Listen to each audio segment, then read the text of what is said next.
Ukrainian women and Ukrainian children are in deep fear because of bombs and missiles which are going from the sky. And Ukrainian people are desperately asking for the West to protect our sky. We are asking for the no-fly zone. We are saying in response that it will trigger World War III. But what is the alternative, Mr. Prime Minister? To observe how our children are, instead of planes, are protecting NATO from the missiles and bombs? What's the alternative for the no-fly zone? We have planes here, we have air defense system in Poland, in Romania.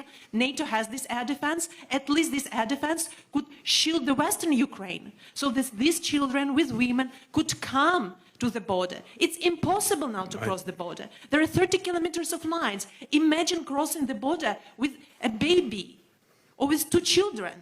I'm so glad that Samantha Power is coming here to the border from the Polish side.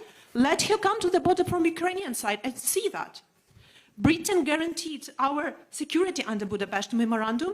So you're coming to Poland. You're not coming to Kiev, Prime Minister. You're not coming to Lviv because you are afraid. Because NATO is not willing to defend. Because NATO is afraid of the World War III. But it is already started.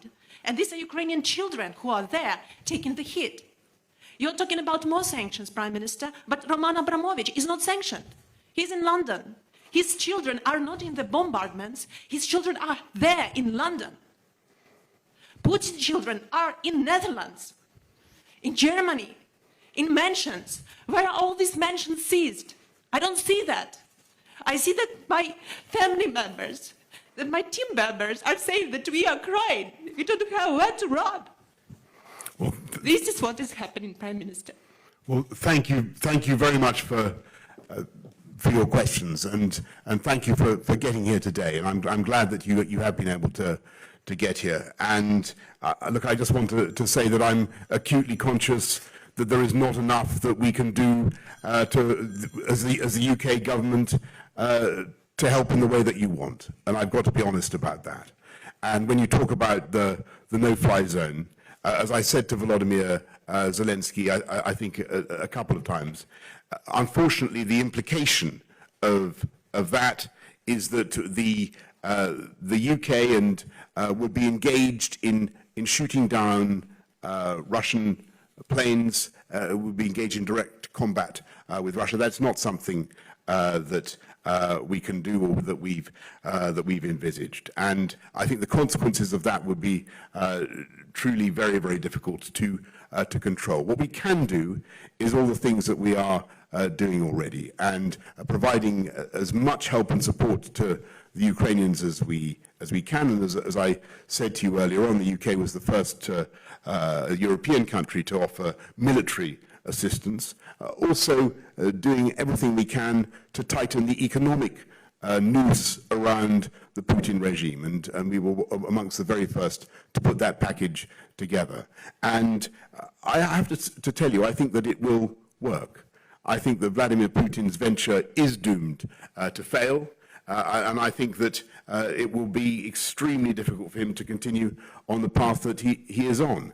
But in the meantime, as you rightly say, there is going to be a period of suffering for the people of Ukraine, for which Putin and Putin alone is responsible. He's taken a decision that I think many people around the world find absolutely inexplicable as well as inexcusable. And it will take time, I'm afraid, for us to come through this period. All we can do in the meantime is help people like your crew and your family to get out, to get to safety, help them with all the humanitarian support that we can provide, help them to come to the UK, and we certainly will.